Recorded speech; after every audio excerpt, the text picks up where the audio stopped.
setelah dua teman saya tadi menjelaskan, sekarang saya akan melanjutkan dengan kasus di KPMG ya, The Press of Friendship, di KPMG Insider Trading Scandal. Nama saya Salih Hidayatullah. Oke, sebelum kita ngomongin tentang kasusnya, ada sesuai dengan silabus, kita akan menjelaskan tentang insider trading dan professional ethics. Dimana kalau kita melihat dari sejarahnya, insider trading itu dimulai sejak tahun 1904 di Filipina, dimana waktu itu ada kasus dari Tuan dan Nyonya Strong sebagai pemilik 800 lembar saham di salah satu perusahaan gula di sana. Pada saat itu, salah satu direkturnya mendapatkan informasi bahwa tanah milik perusahaannya akan dibeli oleh pemerintah, di mana akan ada kenaikan harga di sana. Kemudian si direktur tersebut berupaya untuk mendapatkan 800 lembar saham milik Tuan dan Nyonya Strong dengan cara dia menggunakan informasi yang dimiliki itu untuk mencari orang yang akan membeli saham Tuan dan Nyonya Strong tersebut. Kemudian si direktur tersebut menghubungi dua orang, itu Kaufman dan Sloan, untuk melakukan penawaran harga kepada agen yang ditunjuk oleh Tuan dan Nyonya Strong, yaitu Tuan Jones. Nah, pada saat itu si Sloan yang akan membeli menghubungi langsung ke Tuan Strong untuk berencana menawar 800 lembar saham tersebut. Kemudian si Tuan Strong berkonsultasi dengan si Jones. Nah, setelah beberapa kali mereka bertemu, akhirnya disepakati bahwa harga yang diminta untuk penjualan saham tersebut sekitar $16.000 yang dibayarkan Sloan kepada si Jones dan Tuan Strong.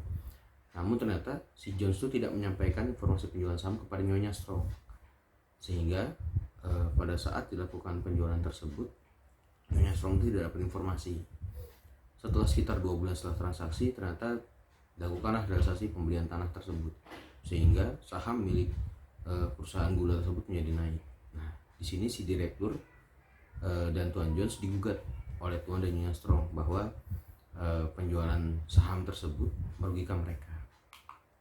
Kemudian Mahkamah Agung Filipina tahun 1909 menetapkan bahwa direktur perusahaan itu harus mengungkapkan informasi apapun yang dia miliki dan tidak melakukan perdagangan atas saham di mana dia bekerja. Kemudian tahun 1934 Kongres Amerika Serikat mengesahkan Undang-Undang Bursa Efek, di mana dijelaskan bahwa secara luas melarang bentuk-bentuk penipuan saham. Kemudian tahun 1980 Mahkamah Agung Amerika Serikat mengatakan bahwa harus ada hubungan rahasia atau kewajiban fidusia antara terdakwa dengan orang lain agar pelanggaran undang-undang sekuritas itu tidak terjadi. Kemudian di Desember 2016 hadiah berupa informasi dari eksekutif bisnis kepada kerabat itu melanggar undang-undang sekuritas. Sebenarnya insider trading itu apa sih? Insider trading itu merupakan perdagangan saham perusahaan publik atau sekuritas lainnya berdasarkan informasi material dan non publik tentang perusahaan. Jadi kata kuncinya adalah informasi material dan tidak disebarkan secara luas atau non publik. Di berbagai negara hal tersebut merupakan ilegal dan ada berbagai macam aturan yang diatur masing-masing dari masing-masing negara tersebut. Tingkat penegakannya juga bervariasi, di mana definisi orang dalam itu tidak hanya sebatas orang dalam perusahaan, tapi juga orang yang terkait dengan itu. Contohnya entah itu brokernya, karyawan, atau bahkan anggota keluarga dari si pemilik informasi rahasia tersebut bisa termasuk sebagai orang yang insider trading. Nah, di insider trading itu beberapa hal yang ditekankan itu antara lain informasinya material dan tidak tersedia untuk pedagang umum. Kemudian informasi material itu adalah yang akan menyebabkan harga berubah jika informasi tersebut dimiliki oleh masyarakat umum. Kemudian manajer itu harus menjaga informasi rahasia dengan baik. Orang dalam perusahaan dilarang untuk melakukan perdagangan di perusahaan tempat mereka bekerja berdasarkan informasi material yang tidak dipublish secara publik. Kemudian apabila dilakukan ada insider atau orang perusahaan yang melakukan perdagangan saham, maka harus segera melaporkannya ke SEC dalam waktu 10 hari setelah tanggal perdagangan. Jika kita membicarakan insider trading, maka ada beberapa teori yang terkait. Yang pertama itu adalah teori disclose or abstain teori, dimana artinya menentukan pilihan untuk membuka atau menutup informasi yang material, tapi juga tidak boleh melakukan transaksi perdagangan atau tidak merekomendasikan hal tersebut pada pihak lain. Kemudian yang kedua, teori fiduciary duty theory, di mana di sini berdasarkan doktrin common law yang menegaskan bahwa setiap orang itu memiliki hubungan dengan perusahaannya atau ada hubungan kewajiban kepercayaannya, di mana setiap orang yang bekerja di perusahaan tidak boleh mengambil manfaat pribadi dan harus mengorbankan kepentingan pribadinya untuk kepentingan perusahaan. Kemudian yang ketiga itu terkait misappropriation theory. Ini mengenai transaksi yang dilakukan oleh orang luar perusahaan yang secara tidak sengaja berdasarkan informasi yang belum tersedia di masyarakat. Maka hal tersebut dianggap sama saja dengan insider trading. Ada satu hal yang menarik yang disampaikan oleh Sir John Templeton bahwa bull markets are born on pessimism, grow on skepticism, mature on optimism, and die on euphoria. Kurang lebih pasar saham atau pasar modal itu akan seperti itu. Kemudian kalau kita membicarakan insider trading di Indonesia, itu sudah diatur dalam Undang-Undang Pasar Modal Nomor 8 Tahun 1995, dari pasal 95 sampai dengan pasal 98, di mana di pasal 95 dijelaskan bahwa insider trading itu dilarang untuk melakukan pembelian atau penjualan efek, baik itu emitennya atau perusahaan lain yang melakukan transaksi dengan emiten tersebut. Di pasal 96, sebagaimana dilarang pada pasal 95, maka orang tersebut dilarang mempengaruhi orang lain untuk melakukan pembelian atau penjualan atas efek tersebut. Kemudian dilarang juga memberikan informasi insider trading pada pihak manapun yang patut diduga menggunakan informasi tersebut untuk melakukan pembelian atau penjualan atas efek. Di pasal 97, setiap pihak yang berusaha untuk memperoleh informasi orang dalam dari orang dalam secara melawan hukum dan kemudian memperolehnya dikenakan larangan yang sama dengan larangan yang berlaku bagi insider trading di pasal 95 dan 96. Artinya orang lain yang berupaya seperti itu juga kena. Kemudian di ayat 2-nya, setiap pihak yang berusaha memperoleh informasi orang dalam dan kemudian memperolehnya tanpa melawan hukum tidak dikenakan larangan yang berlaku bagi orang dalam sebagaimana dimaksud pada pasal 95 dan 96. Kemudian di pasal 98, perusahaan efek yang memiliki informasi orang dalam mengenai emiten atau perusahaan publik dilarang melakukan transaksi efek atau emiten perusahaan publik tersebut, kecuali apabila transaksi tersebut dilakukan bukan atas tanggungannya sendiri, tetapi atas perintah nasabahnya, dan perusahaan efek tersebut tidak memberikan rekomendasi kepada nasabahnya mengenai efek yang bersangkutan. Kemudian kita membicarakan professional ethics. Kalau professional ethics itu berasal dari bahasa Yunani ya, dimana seperti kita tahu semua ya sudah belajar etika profesi. Etika itu berasal dari kata ethos, dan kalau bentuk jamaknya taeta. Ethos punya arti kebiasaan atau adat, akhlak, watak, perasaan, sikap, dan cara berpikir. Taeta mempunyai arti adat kebiasaan.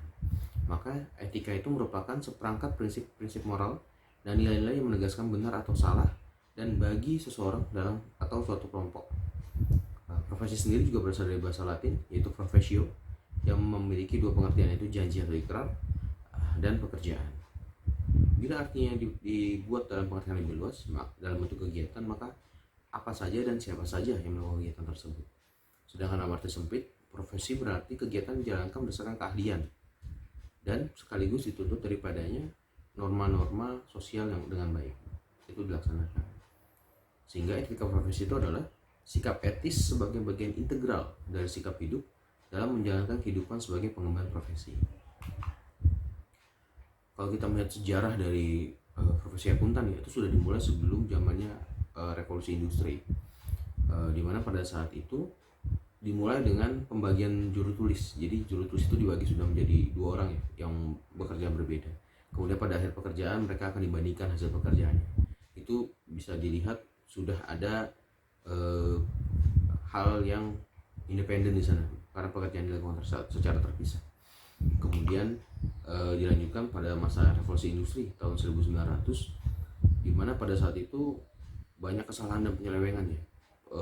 Pemeriksaan itu atau audit masih bersifat menyeluruh populasi, di mana di sini yang banyak menggunakan itu adalah kreditur terhadap perusahaan-perusahaan yang menjam uang pada mereka. Pemisahan antara hak kewajiban manajer yang pemilik itu kan semakin kentara ya. Jadi pemilik umumnya tidak terlibat dalam kegiatan bisnis. Itulah akibatnya ada konflik kepentingan di situ yang menyebabkan juga pemeriksaan menjadi semakin dibutuhkan. Kemudian di tahun 1882 itu sebelumnya Inggris secara resmi sudah mengeluarkan undang-undang ya terkait dengan perlunya dilakukan pemeriksaan yang independen untuk perusahaan-perusahaan yang menjual sahamnya. Itulah mulainya profesi akuntan secara resmi. Kemudian di masa revolusi industri tahun 1900 sampai 1930 itu semakin banyak perusahaan-perusahaan baru dan pihak-pihak memiliki kepentingan itu semakin banyak. Keadaan ini menimbulkan perubahan lagi dari tujuan audit, di mana dulu audit tidak hanya menjadi perusahaan untuk mencari penyelewengan atau kesalahan, tapi juga menilai bagaimana kewajaran atas penyajian laporan keuangan, sudah mengarah ke arah kewajaran. Dan pada saat itu tidak lagi hanya antara kreditur dan perusahaan, tapi juga antara pemerintah karena membutuhkan laporan keuangan yang diaudit untuk menentukan besaran pajak. Dan kemudian di fase berikutnya tahun 1930 sampai sekarang ya, itu dimana audit sudah mengenal istilah sampling, sudah tidak lagi secara populasi 100%. Nah, dan tujuannya sudah untuk menyatakan kewajaran atas laporan keuangan. Tapi kita ingat kasus tahun 2001 ya, waktu itu kasus Enron dengan Arthur Andersen. Pada saat itu memang menjadi pukulan telak bagi akuntan publik, di mana kepercayaan masyarakat semakin rendah ya, sehingga dibutuhkan lagi kode etik itu semakin digaungkan lagi, bahwa memang ada aturan-aturan yang harus dipatuhi oleh seorang akuntan publik ketika melaksanakan tugasnya, yang melalui etika kode etik tersebut. Membicarakan terkait kode etik bagi akuntan, di Amerika sendiri itu sudah ada organisasinya yang bernama AECPA atau The American Institute of Certified Public Accountants, yang sudah dibentuk sejak 1887. Pada saat itu yang memang tugas itu menetapkan standar-standar dan juga kode etik bagi akuntan publik.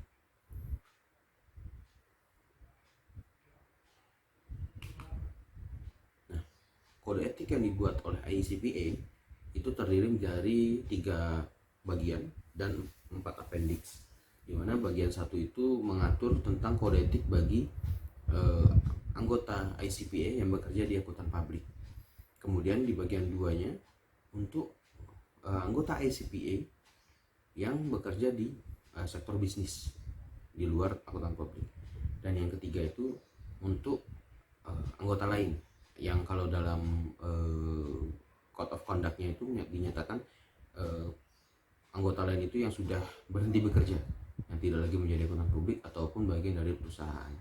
Kemudian ada 4 appendix, di mana appendix A itu menjelaskan tentang dewan standar, appendix B itu menjelaskan tentang dewan organisasinya, appendix C itu menjelaskan tentang sejarah perubahan dari setiap kode etik, dan appendix D itu menjelaskan tentang tata nomor dokumen yang ada di sana.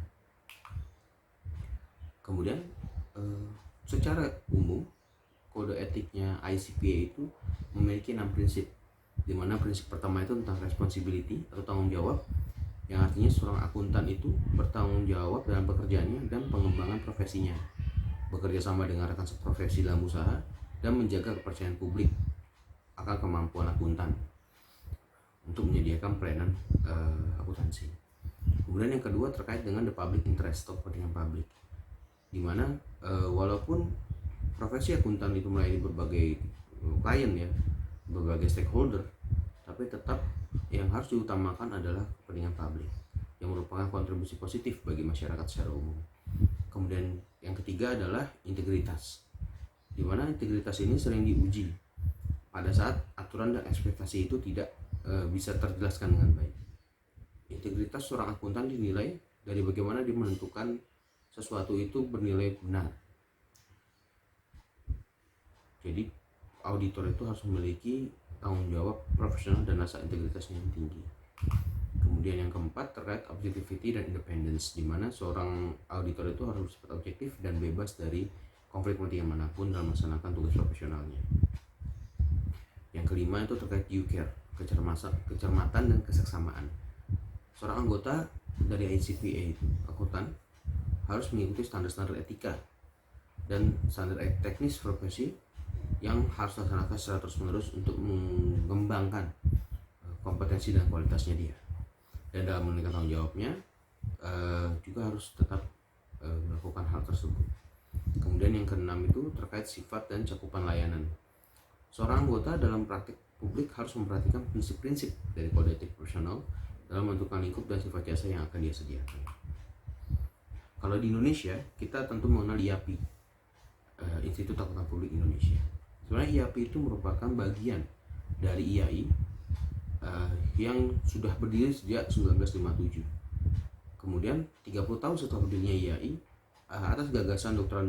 Theodorus M. Tuanakota, tepatnya tanggal 7 April 1977, IAI membentuk satu seksi akuntan publik yang sebagai wadah bagi para akuntan publik di Indonesia untuk melaksanakan program-program pengembangan akuntan publik. Kemudian 20 tahun setelahnya, tepatnya 24 Mei 2007, berdirilah IAPI berdasarkan rapat umum anggota luar biasa IAI pada saat itu di Kompartemen Akuntan Publik. Dan 5 Februari 2008, pemerintah Republik Indonesia melalui PMK Peraturan Menteri Keuangan Nomor 17 Tahun 2008 mengakui IAPI sebagai organisasi profesi akuntan publik yang berwenang melaksanakan ujian sertifikasi akuntan publik, penyusunan dan penerbitan standar profesional dan etika akuntan publik, serta menyelenggarakan program pendidikan berkelanjutan bagi seluruh akuntan publik di Indonesia. Untuk kode etik yang diterbitkan oleh IAPI itu sebenarnya tidak terlalu berbeda jauh dengan ICPA ya. Juga dibagi 3 bagian. Cuman di bagian A itu terkait penerapan umum kode etiknya. Bagian B itu akuntan publik atau CPA yang berpraktik melayani publik. Kemudian bagian C itu CPA yang bekerja pada entitas bisnis. Yang tidak diatur itu mungkin yang other members tadi ya, yang sudah tidak bekerja. Cuma kalau di IAPI sepertinya digabung di bagian B ataupun bagian C. Nah, di bagian A itu menetapkan prinsip dasar etika profesional bagi setiap akuntan publik atau CPA, serta memberikan suatu kerangka konseptual yang harus diterapkan untuk mengidentifikasi berbagai ancaman terhadap kepatuhan pada prinsip dasar etika profesi, mengevaluasi signifikansi berbagai ancaman yang teridentifikasi, dan menerapkan pengamanan ketika diperlukan untuk menghilangkan atau mengurangi ancaman-ancaman tersebut sampai pada tingkat dapat diterima. Jadi bagian E itu menjelaskan kurang lebih hal seperti itu. Kemudian di bagian B dan C itu sudah menjelaskan kerangka konseptual pada situasi-situasi tertentu ya. Bagian tersebut menjelaskan berbagai contoh pengamanan untuk mengatasi ancaman-ancaman, juga menjelaskan bagaimana situasi-situasi yang menjadi ancaman tersebut, serta bagaimana konsekuensinya terkait keadaan atau hubungan yang terjadi terhadap kepatuhan pada prinsip dasar etika. Di bagian B itu diatur yang berlaku untuk akuntan yang CPA yang bekerja di akuntan publik. Kemudian bagian C itu untuk CPA yang tidak bekerja di akuntan publik atau yang di entitas bisnis. Karena ada kalanya anggota CPA tersebut tidak mengajukan izin untuk membuka akuntan publik, namun bekerja di suatu entitas bisnis tertentu. Hal tersebut juga tetap diatur oleh IAPI karena bagaimanapun orang-orang tersebut juga merupakan anggota dari IAPI. Oke, selanjutnya terkait dengan kasus akan dilanjutkan oleh teman saya, Gary Hart. Terima kasih.